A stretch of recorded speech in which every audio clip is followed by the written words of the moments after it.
We first stopped by Zion Outfitters to rent some water hiking shoes for the Narrows hike. The rental costs about $30 per person and comes with a walking stick, some insulating socks, and the hiking shoes. I didn't own any hiking shoes at the time, but I'm glad I rented the shoes since they worked very well on the hike.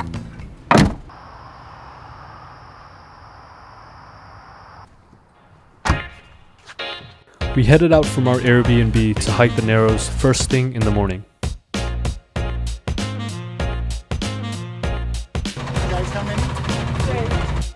Free shuttles run every 5 to 10 minutes through Zion National Park and took us everywhere we wanted to go.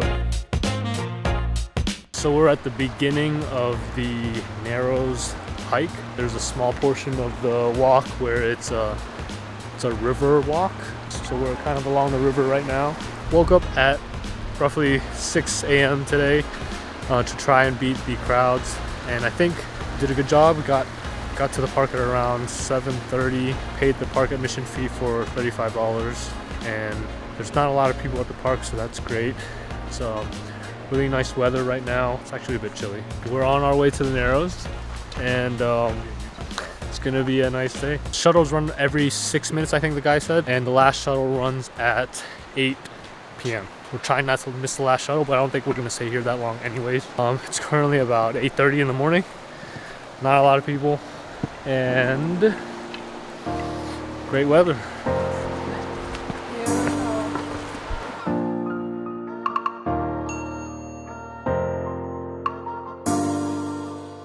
The Narrows Trail is a really breathtaking slot canyon walk that's filled with beautiful colors from the surrounding stone. We visited the Narrows in August, and the temperature was perfect and the water was crisp. The walls of the canyon protected us from the sun, and we enjoyed most of the walk in the shade.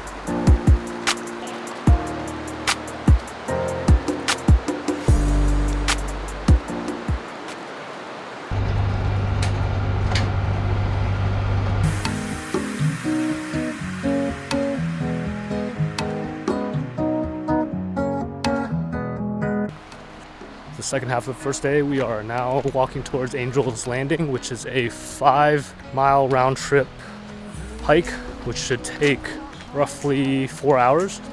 I don't think I'm gonna make it, so we're just gonna go to Scout's Landing and see from there. So the last bus leaves at 8 p.m.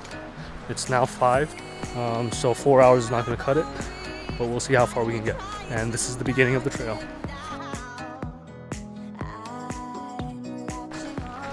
Good thing that we're also in the shade most of the way.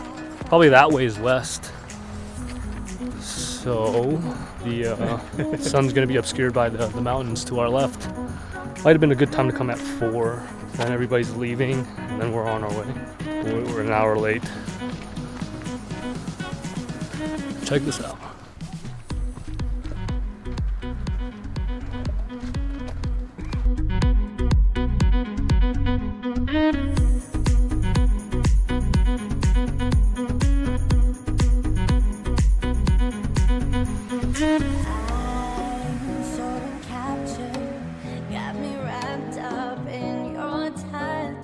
Made it to Scout's Landing, I believe it's called. I think I made it in around 40 to 50 minutes. I was really trying to rush because I don't want to get stuck.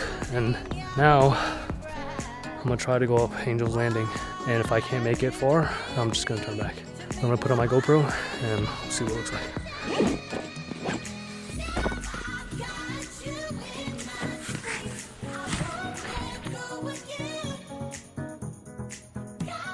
Scout's Landing has an amazing view of the mountains and the canyons, and you don't need to trek up Angel's Landing if you don't want to. It's a great place to relax, have a small picnic, and there's a restroom there too. But if you're willing to test your courage, then do try and attempt to hike up Angel's Landing. I did overhear a couple of people turning back at one point because it wasn't for them. And we begin the hike. I'm going to speed up the footage and cut out some of the boring parts.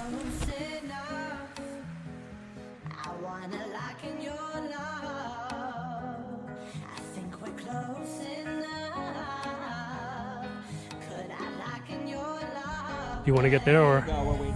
Okay.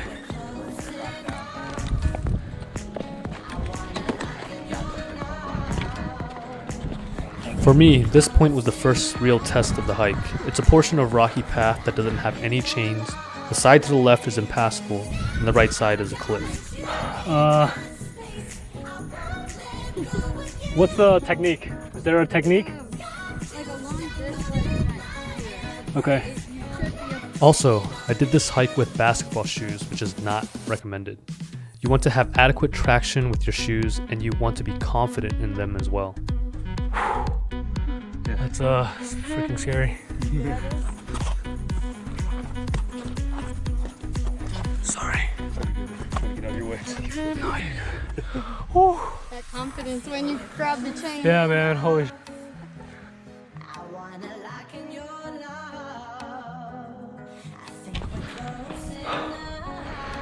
Dear Jesus, baby Lord.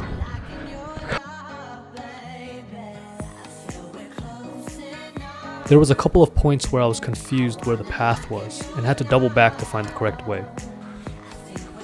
Wait, what? Following footsteps in the sand helps.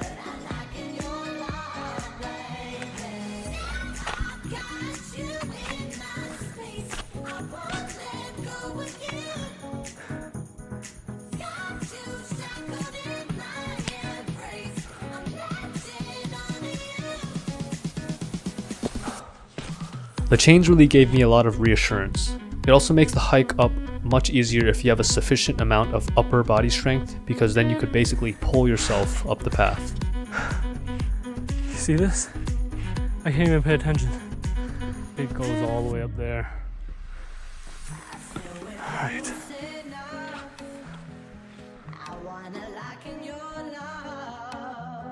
If you try Angel's Landing, I would advise you go either really early or later in the evening, like around 4 or 5, to try and avoid the crowd.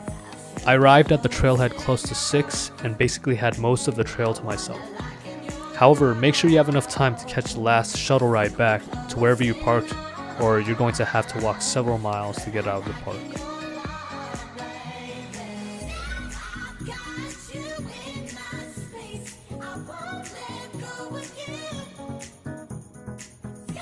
Here I was contemplating calling it quits, but a fellow hiker encouraged me to continue as we were almost to the top. Well, I actually made it, and the view of the beginning and middle of Angel's Landing from the top looks surreal. The view at the top was serene and beautiful. I felt accomplished, but I couldn't enjoy the scenery for long as I rushed back to catch the last shuttle ride out the park.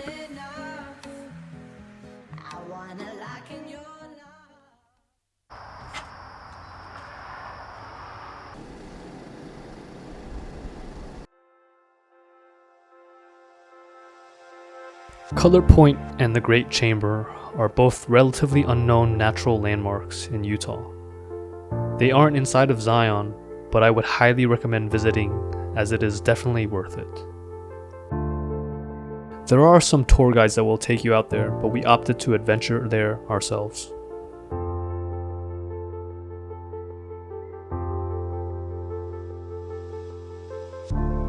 Cutler Point is known for a stunning white sand cave surrounded by a chamber of striated and beautifully colored sandstone rock. The center sand dune inside is a great place to take Instagram pictures.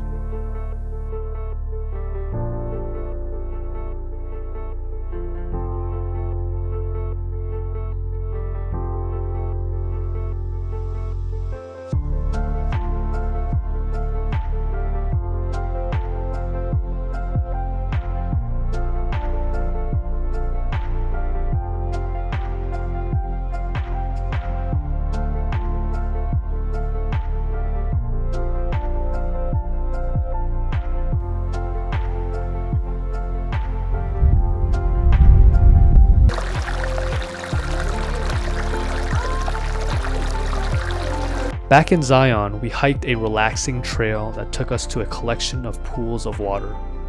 Going in the late afternoon meant that we were again hiking in the shade for most of the time and allowed us to enjoy each location at our leisure.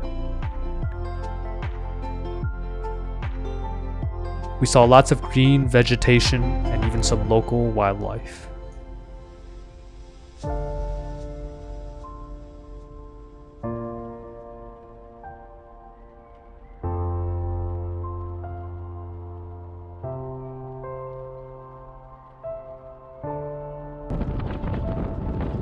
The last location on this list is Observation Point, which is a 4-hour round-trip hike to, in my opinion, the best viewpoint I experienced during the trip. You can see a 180-degree view of the canyons, and even see the entirety of the Angel's Landing Trail.